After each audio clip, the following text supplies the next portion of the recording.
G'day guys, welcome back to the Rugby League Guru podcast. We have continuing with our best 17s today. If you're watching in the Roo Crew, you're obviously getting early access and the video here in the Roo Crew. If you're listening on the Guru podcast, this has been available for a week or so in there. So you can go and join the Roo Crew if you want to see all of our exclusive content, early access, videos content instead of just the audio content, all in there in the Roo Crew, along with a Supercoach comp, all those sorts of things. Very exciting. Best 17 today, we have got the Melbourne Storm, and I'll be completely honest with you guys. I'll play a straight bat.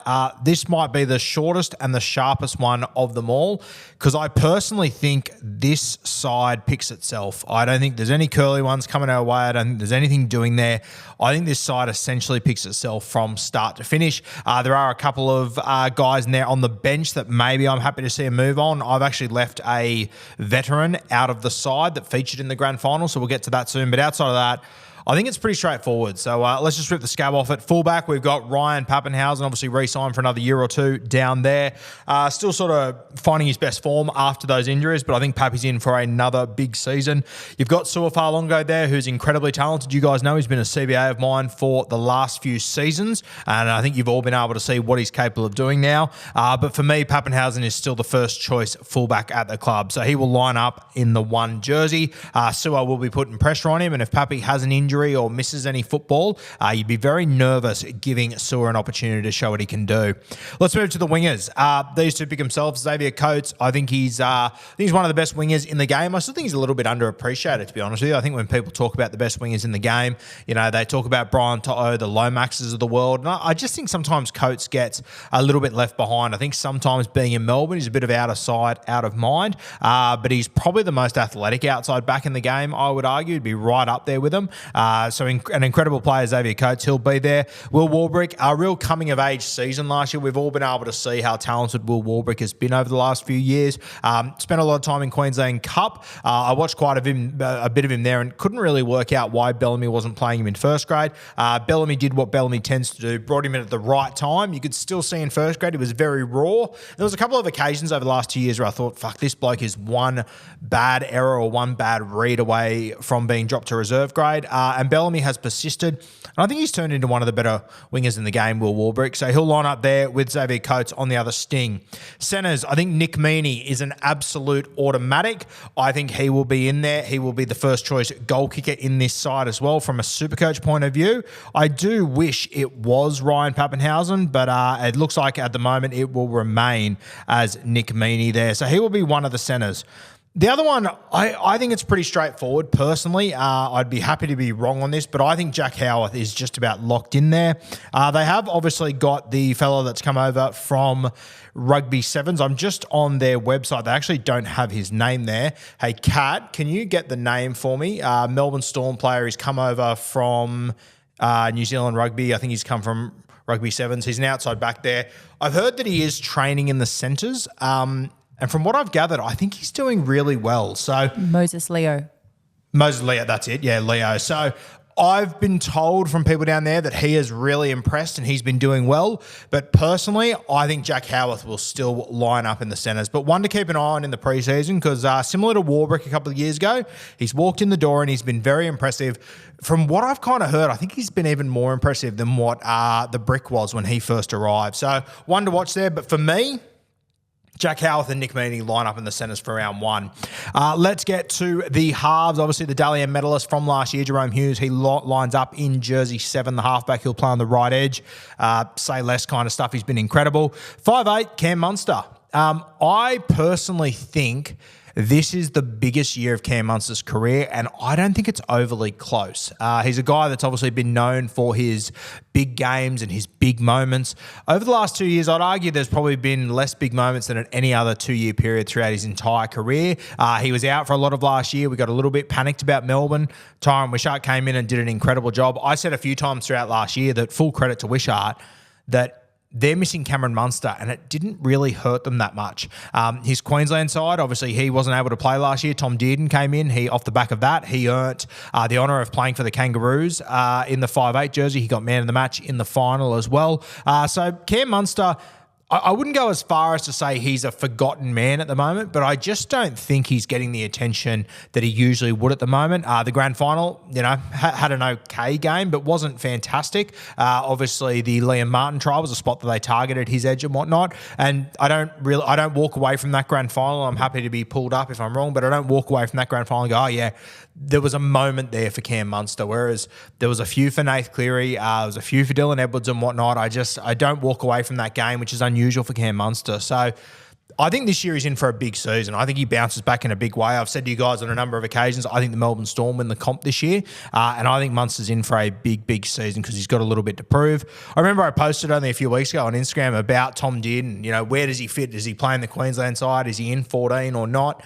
Because I just sort of assumed Cam Munster was still with a 6, and I was shocked in the comments. A lot of people went, nah, fuck that. It's his 6 jersey now. It's not Cam Munster's, which I found very, very interesting. So I think the public, to some degree, is a little bit off Munster or just forgetting about how good this guy is. So I'm keen to see how he goes this year. He'll line up at halfback with Jerome Hughes. In the front row, Stefano arrives down from the West Tigers. I'm seeing a lot of people in Supercoach circles sort of tell me, oh, he's going to be a star. He's going to kill it. I'm not as convinced, to be completely honest with you. I think long-term he will do really well down there, but I don't think it's going to be like an overnight thing. I think he'll play pretty limited minutes to start. I think that Craig Bellamy will force him to earn his stripes down there. I think he's going to be a good signing long-term. You'd be stupid to doubt Craig Bellamy over a long period of time, but I think we're going to have to be a little bit patient with Stefano, so we'll see. But for me, he lines up in the front row without a doubt, and if he can reach his potential, for me, he is the forward that the Melbourne Storm have been missing since Tino and Cheese left, which is, in my opinion, every year I've said it, it's what has kept them from being true premiership contenders, and it was a big issue last year in the grand final, especially once Nas was ruled out. So I'd have him starting with Josh King, Mr. Reliable, coming through the grades at the Newcastle Knights. I'm pretty sure he missed SG Ball. He just didn't make a squad, and here he is now, the starting front row for the Melbourne Storm off nothing more than hard work. He's got Bellamy written across his forehead. The 9 will be Harry Grant, the skipper of the club, the best hooker in the game for me. Harry Grant, a bit like Jerome Hughes, an automatic there. As I said, guys, a lot of this squad does pick itself. No real curly ones here or whatnot. And Harry Grant's probably the easiest one to pick of them all. On the edges, we've got Sean Bloor and Eli Katoa. Obviously, two guys that featured in the grand final last year. I think Sean Bloor is pretty quiet throughout the regular season. I think he started to find his feet late in the season. Obviously, set up the first try with a huge run for Harry Grant to cross on the next hit up. Obviously had some defensive problems on that edge. I think the Panthers really targeted him. We spoke about that in the lead up to the grand final. I think he'll be much better for the run. I still think Sean Bloor's got plenty of levels to go to. Same as Eli Katoa. We posted in the Roo Crew about how we went around to each club and we asked a couple of senior players who's really impressed. The player that was spoken about at Melbourne was Eli Katoa. A lot of the 2 to 3 guys that I spoke to there all mentioned that Eli Katoa's come back, just gone to a new level. So one to watch. You can get all those rumours and whatnot, what we're hearing from players and from people in the game in the Roo Crew. But yeah, Eli Katoa is a big watch for me this year. Apparently he's come back, not a new player, but a new leader, which is very exciting. Jersey 13, Trent Leroux. We mentioned Josh King has got Bellamy written on his forehead. Trent's got it tattooed on his forehead just quietly. Just goes about his work, does his job every week, underappreciated by everyone in the game that's not inside those 4 purple walls down there. He will line up in Jersey 13. I was told in the preseason of last year he'd be the lock, and I'll be honest with you, I kind of scoffed a little bit. Egg all over my face. What a dickhead. He killed it last year. Very impressive. I think he'll go very, very close to a Queensland debut this year. Let's move to the bench. Jersey 14, look, everyone talks about Connor Watson being the best utility in rugby league. Tyron Wishart, he is really on his tracks there. I would have him as probably the second best utility in the game. And there's an argument that if a fullback, halfback, 5'8" went down, who would I rather there, Wishart or Watson? I would definitely rather Wishy. If it's a hooker, I would rather Watson. Around the middle, I think they're about even, to be honest. I think a lot of people would say Watson, but I think Tyron Wishart, he competes with the very best of them. So Wishy is the sort of guy that I genuinely think he could play any position 1 to 13. He is a perfect guy to have in the 14. You've got Pizzette at the club too. I've been pretty vocal for quite some time that I don't believe Pizzette is quite as good as what people have hyped him up to be. Wishart would be my next halfback, 5'8", or hooker at the club. He'd be my third choice fullback. I would have Sewer there before him as well. But yeah, he'd be in front of Pizzette for me as far as the halves go. I think last year he took that opportunity with 2 hands. There's not many guys in this league that could replace Cam Munster.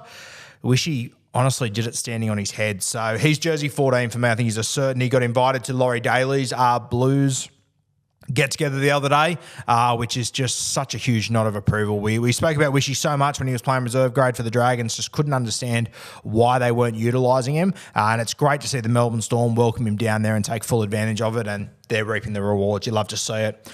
Jersey 15, Alec McDonald. You need... every team you like to have just packed full of superstars, but you just need these battlers who are going to come on, do 25 minutes, and that you can trust. Alec McDonald, I think he has become that guy for the Melbourne Storm. So the way that, a slightly different body shape to other guys in this team, and he just does a job. He'll be there for me. Jersey 16 and 17, full strength. I'm going to go with Nelson Asafa-Solomona and Tui Kamikamica. We know that Stefano and King are going to be able to hold up the middle for the first 25 minutes. This is what I love about this Melbourne Storm side, that there isn't a big drop-off when guys come off and your bench comes on. That's how you define a good side nowadays, that there's no drop-off between your bench and your starting side, or minimum drop-off. So bring on Nas and Tui. There could be times throughout the year where you start Nas, you start Tui, you split them up, whatever it might be. That's the beauty of this Melbourne Storm side. But they're the two full strength that I would go with. Now, I believe Nelson Asafa-Solomona, he's suspended until round 2. So they are going to have to make some changes there. So you would either see Christian Welch or Valipu come in, both featured in the grand final. For me, I would rather have Nas and Kamikamica on this bench over Welsh and Valipu. I think Christian Welch, those injuries a couple of years ago, they have really slowed him down. And I have my concerns about Welsh in first grade moving forward. I don't think he's a guy that I'd be playing for any more than 20, 25 minutes. I kind of think the game has moved a little bit away from your Christian Welsh of the world, and I don't think his body's has done him any favours over the last few seasons. So if he's the next guy up, what a privileged spot to be in, that a guy that I genuinely thought he was a sniff to Captain Queensland probably 2 or 3 years ago. He was an automatic in those sides, an experienced campaigner. If he's next man up, what a privilege to have for the Melbourne Storm. Valipu's the other one, featured in the grand final, only played a few minutes, really got thrown in the deep end at the back end of last season, which was really tough on him, but the experience will be great for him. I still think he's got a future in our game without a doubt. So at the moment, Christian Welch and Valipu, 2 guys that played in the grand final last year, they're not getting a bait in my 17, so a pretty good spot to be. Let's have a look at the depth, the extended squad here for the Melbourne Storm. As I said, Welsh and Valipu, they're not making my best 17 side. One of them will get a start for round 1 with Nas out. Other guys, we mentioned Jonah Pizzette. He's obviously still down there and has re-signed, so he's going to stick it out there and go head-to-head with Tyrant Wishart to see who is the next man up. You got Dean Irema, Grant Anderson, and Seve. I mean, none of these guys are stars. None of them are probably going to play rep football, but Craig Bellamy knows that whenever something happens, origin, injury, suspension, whatever it might be, he can call on one of these 3 and they'll come in and do a job for him. I'll be honest with you, when I saw Grant Anderson in his first few weeks of first grade, I thought, fuck, I don't know if this guy's up to it. And I couldn't really see what Bellamy saw in him. Got to the back end of last year and he was carving up some of the best edges in rugby league. So that's the Bellamy effect. It's very hard to push back on him. You've got Suafalonga, who is obviously a star fullback in the making. He can play wing. You could chuck him in at centre if you were desperate. If you're looking for a real X factor, you could chuck him in 14, but I think Wishy's probably better at that role realistically. You've also got Garlic and Chan there as well. So when you're talking names, Pizzette, Irema, Anderson, Seve, Suafalonga, Garlic, Chan, Welsh, Valipu, it just shows the strength of this squad, along with Leo as well, who's going to be a big watch for me in trials that has apparently been very, very impressive. So that's my Melbourne Storm best 17 for season 2025. As I said, guys, they are premiership favourites with Neds at the moment. I believe they will win the comp this year. I'll explain that a little bit more over the next few weeks, but I think the Melbourne Storm are in for a special season. I think if they can have just a decent injury run and they can all be on deck come September, I think this is the team to beat in season 2025.